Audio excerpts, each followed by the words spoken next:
Mari kita masuk dalam doa. Allah Bapa kami yang di surga, kami bersyukur kepadamu Tuhan, kalau hari ini kami kembali boleh berkumpul bersama-sama di tempat ini.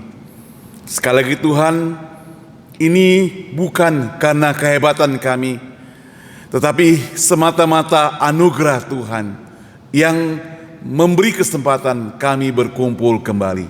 Itu sebab Tuhan, kami mau bersyukur untuk kesempatan hari ini.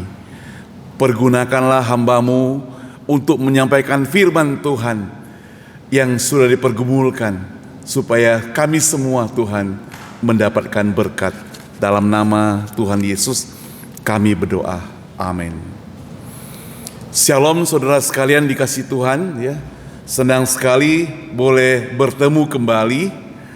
Terima kasih juga buat doa-doa dari Bapak Ibu sekalian, karena awal bulan kemarin saya sempat di opnam di rumah sakit lebih kurang 4 hari ya.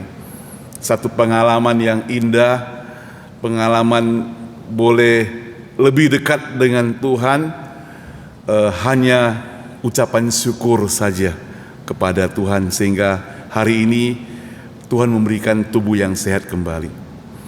Hari ini kita akan sama-sama mempelajari firman Tuhan dalam satu bagian Alkitab, Galatia 5 ayat 13. Galatia 5 ayat 13. Mari kita sama-sama membacanya. Saya akan bacakan buat saudara sekalian, Galatia 5 ayat yang ke-13.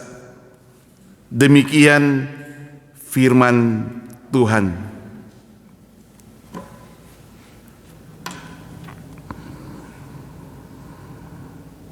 Galatia 5 ayat yang ke-13.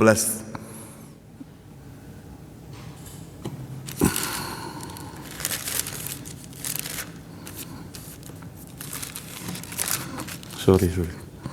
Ya, sekali lagi Galatia 5 ayat 13 saya bacakan buat kita sekalian sampai ayat yang ke-15. Saudara-saudara, memang kamu telah dipanggil untuk merdeka. Tetapi janganlah kamu mempergunakan kemerdekaan itu sebagai kesempatan untuk kehidupan dalam dosa.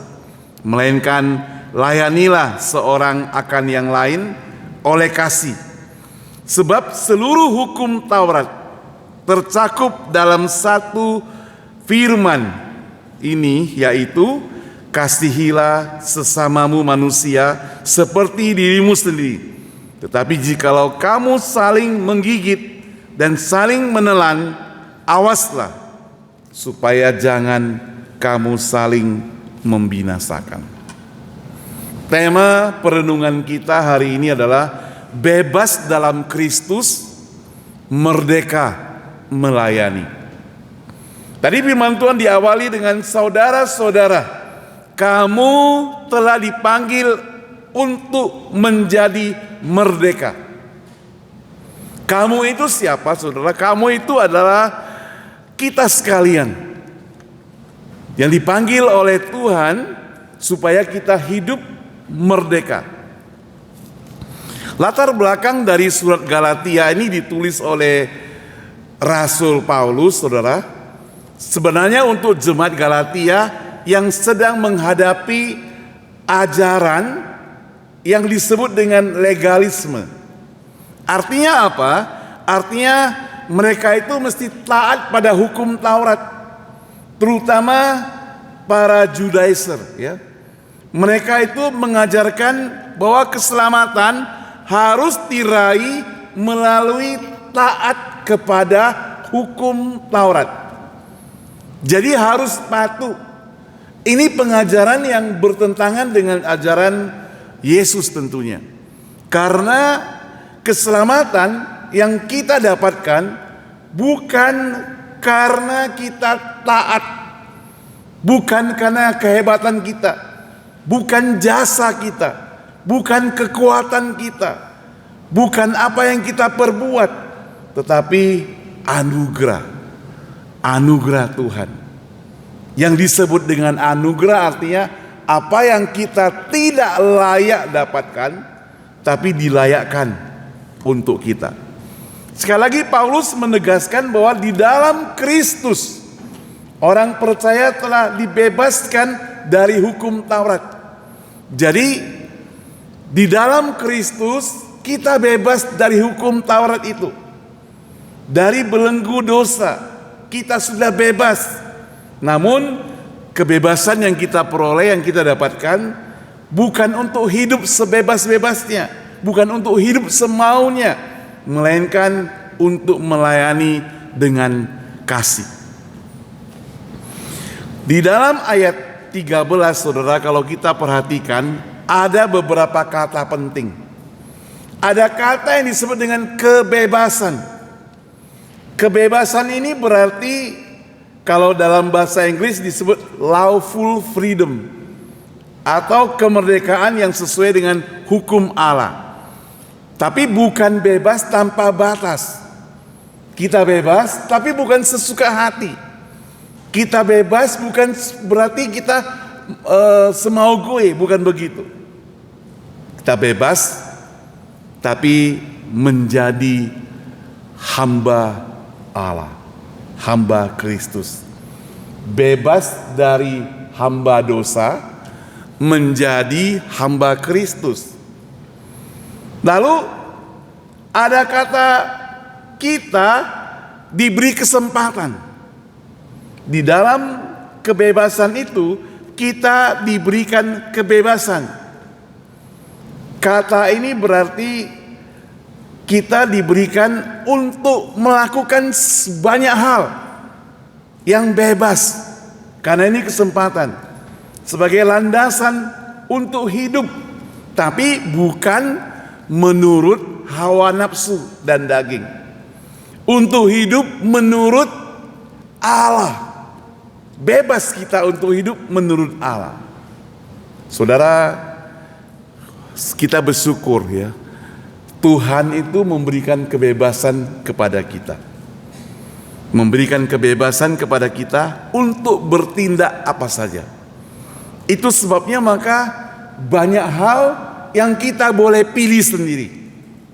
Datang beribadah di tempat ini merupakan pilihan kita, bukan keterikatan.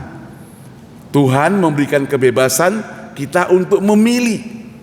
Sehingga kita mau datang bukan dengan keterpaksaan. Kita mau datang dengan penuh sukacita. Kita mau melayani. Kita mau memuji Tuhan. Kita mau menyenangkan hati Tuhan.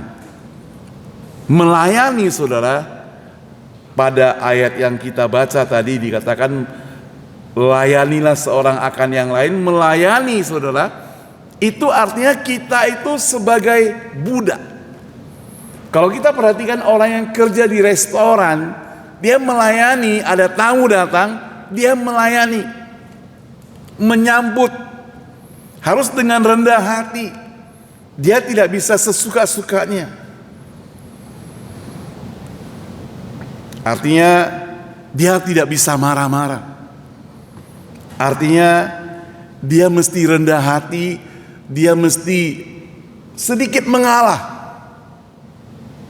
Karena tugasnya adalah sebagai seorang yang melayani. Harafiahnya adalah budak, hamba. Hamba itu berarti dia sudah dibeli. Hamba itu berarti tidak punya hak lagi. Dia melayani. Dia sungguh-sungguh berada di bawah, melayani. Apa yang bisa kita pelajari saudara dari bebas dalam Kristus dan merdeka melayani? Ada 3 hal. Pertama, bebas dalam Kristus itu berarti ada panggilan yang tuntas. Apa maksudnya? Kebebasan adalah bagian dari panggilan Allah. Allah memanggil kita supaya kita bebas. Bebas untuk menjalankan perintahnya. Kamu dipanggil untuk menjadi merdeka. Kita dipanggil untuk bebas. Bebas dari apa? Bebas dari iblis, bebas dari kuasa dosa, bebas dari rasa dendam, bebas dari rasa iri, bebas dari rasa cemburu, bebas dari rasa marah dan sebagainya. Bebas dari segala keburukan hidup di dunia ini untuk menjadi pengikut ilahi, pengikut yang dikuasai oleh Roh. Nah, dalam Kristus kita bebas dari tuntutan hukum. Seharusnya kita sebagai orang berdosa yang sudah menjadi budak iblis, yang sudah menjadi budak dosa, tapi kematian daripada Yesus Kristus di atas kayu salib membuat kita bebas dari dosa itu. Namun kebebasan ini yang merupakan hak setiap orang bukan berarti kebebasan karena perjuangan kita. Tadi kita singgung latar belakang surat Galatia, ditulis bahwa orang Galatia itu selalu diajarkan konsep kamu bisa dapat keselamatan asal kamu melakukan sesuatu. Kamu berbuat baik, dapat keselamatan. Kamu menolong orang lain, dapat keselamatan. Tapi Paulus mengajarkan tidak, bukan cara demikian. Bukan karena usahamu sendiri, tapi sekali lagi karena anugerah Tuhan. Bebas bukan berarti liar. Bebas berarti tidak ada aturan. Bukan berarti itu. Sekali lagi Paulus menegaskan bahwa panggilan kebebasan adalah panggilan kepada kehidupan yang baru. Dulu kita hidup sebagai manusia yang lama, yang penuh kebohongan, penuh kenajisan, penuh ketidaksabaran, penuh kemarahan. Sekarang kita menjadi manusia baru, hidup dalam pembaharuan hidup kita. Sekarang penuh kebaikan, penuh kasih, penuh pengampunan. Itu kehidupan kita yang baru itu.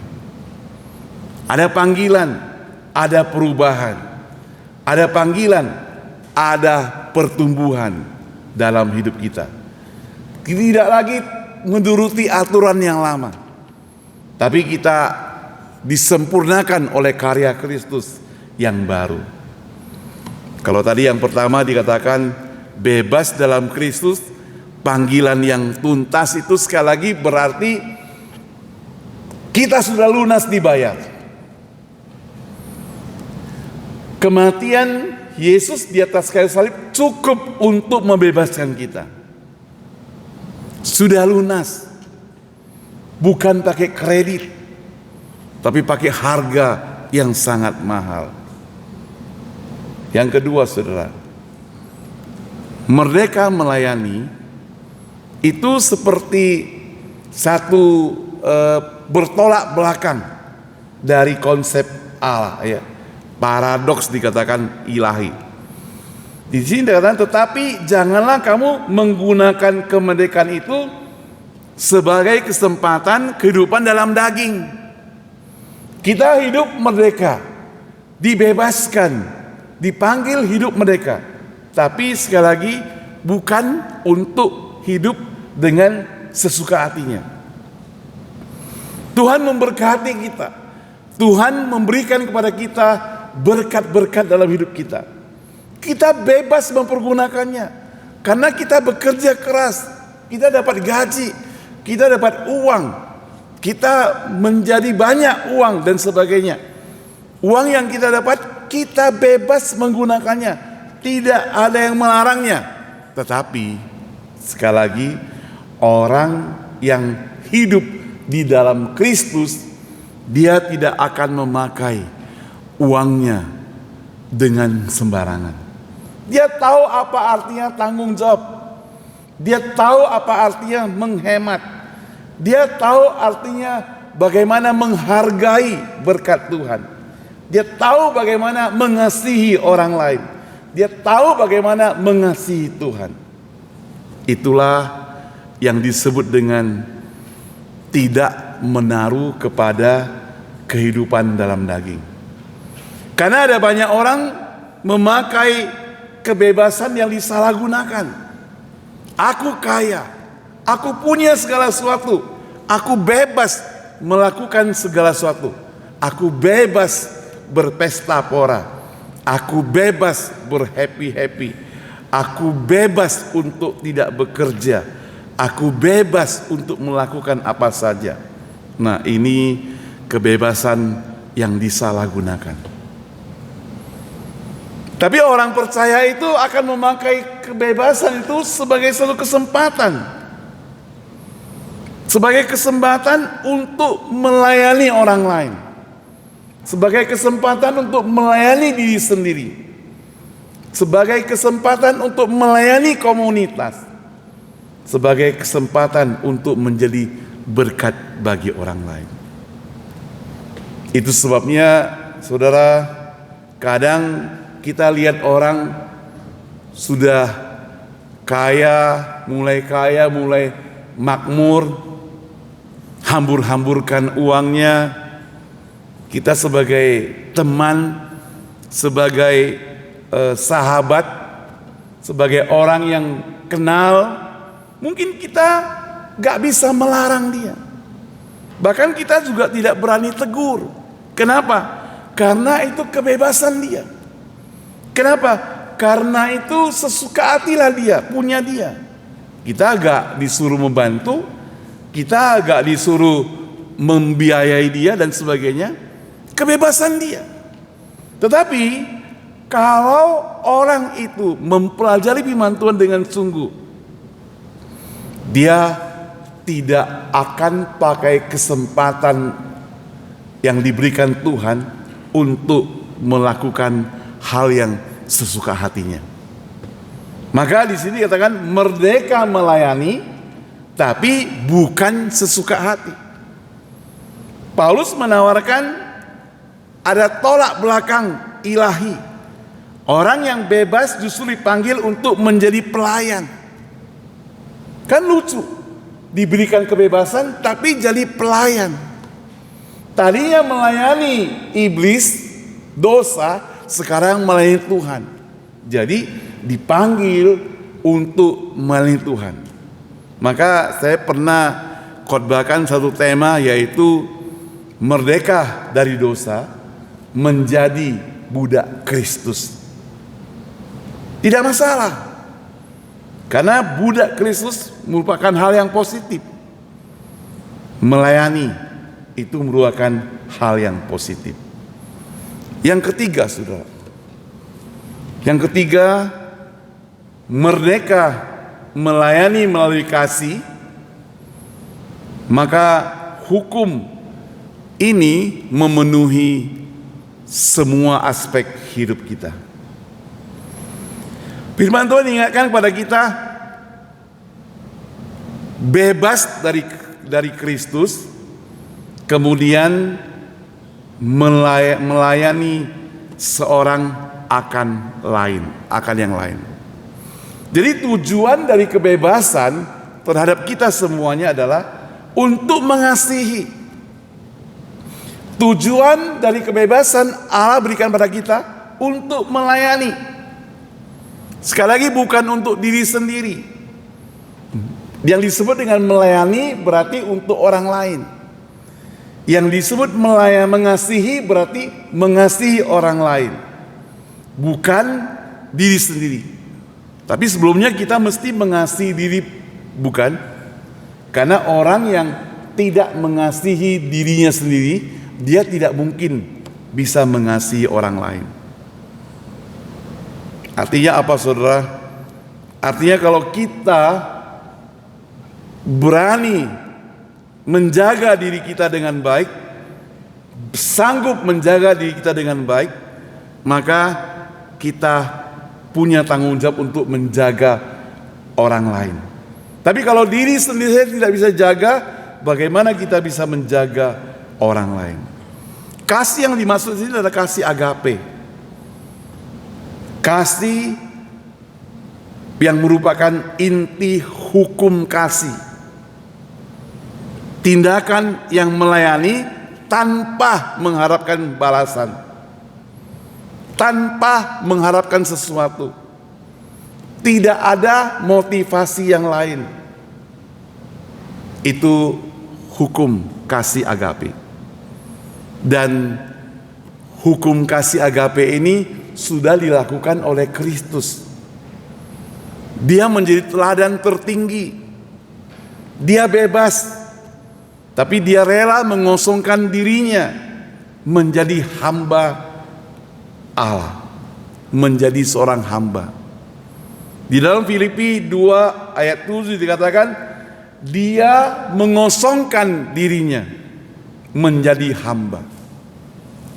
Seharusnya dia bisa, tapi dia tidak mau. Seharusnya dia berhak, tapi dia tidak pakai hak tersebut. Itu yang disebut mengosongkan dirinya. Sama dengan Tuhan Yesus, bukan?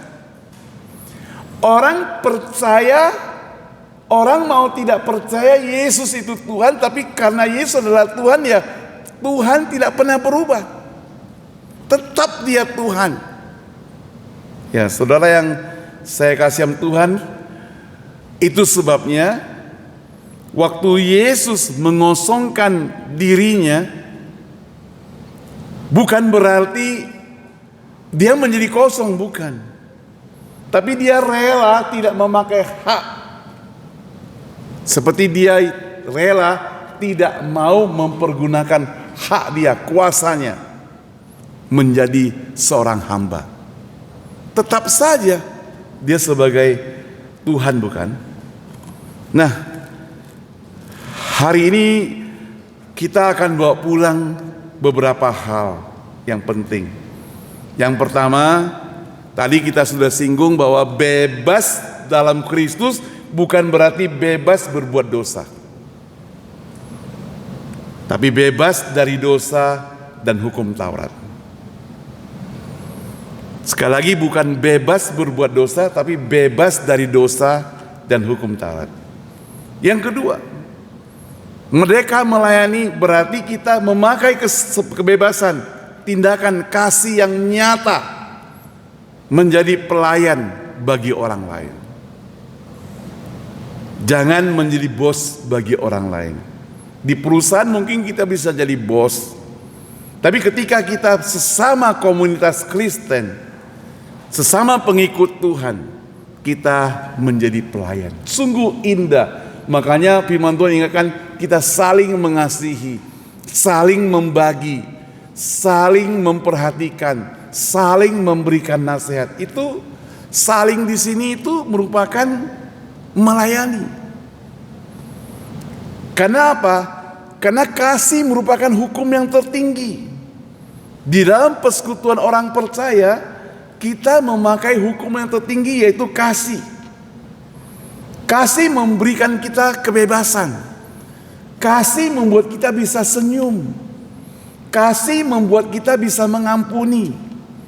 Kasih bisa membuat kita menjadi sehat, saudara. Karena apa? Karena kasih ada senyum, kasih ada sukacita, kasih ada damai sejahtera. Kalau hidup di dalam tempat atau kondisi yang tidak punya kasih, kita tidak damai, kita tidak tenang, kita curiga, kita merasa dihakimi. Tapi hidup di dalam lingkungan yang penuh kasih, kita bisa damai, kita merasa tenang. Sekali lagi, Galatia 5 ayat 13 yang tadi kita baca dikatakan, kamu telah dipanggil menjadi merdeka. Ya, merdeka. Tapi jangan gunakan kebebasan itu sebagai peluang untuk hidup dalam daging, dalam dosa. Melainkan layanilah seorang akan yang lain oleh kasih. Kiranya Tuhan Yesus memberkati firman Tuhan yang kita dengar hari ini. Dalam rangka 80 tahun Indonesia merdeka. Tentunya walaupun kita hidup dalam perantauan, kita merindukan adanya kebebasan yang sepenuhnya. Bebas dari kejahatan, apalagi bebas dari korupsi di negara kita. Bebas dari segala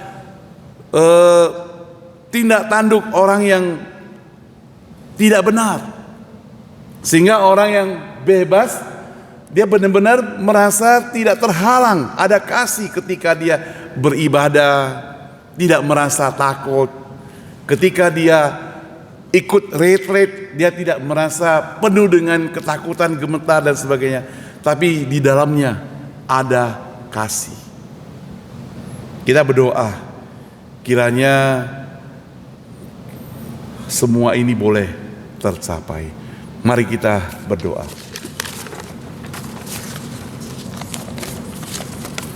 Bapa di surga, kami berterima kasih kepadamu. Kalau dalam rangka 80 tahun Indonesia merdeka, kami hari ini boleh beribadah bersama, mengingat kembali bahwa orang percaya mesti bebas merdeka, dan tujuannya adalah untuk melayani. Merdeka untuk melayani, bukan merdeka dikuasai dosa, tapi bebas dari dosa. Tuhan, pakailah setiap kami supaya kami hidup benar-benar bebas, hidup benar-benar merdeka, dan kami boleh melayani Tuhan dengan sebebas-bebasnya, penuh dengan kasih dan pengampunan.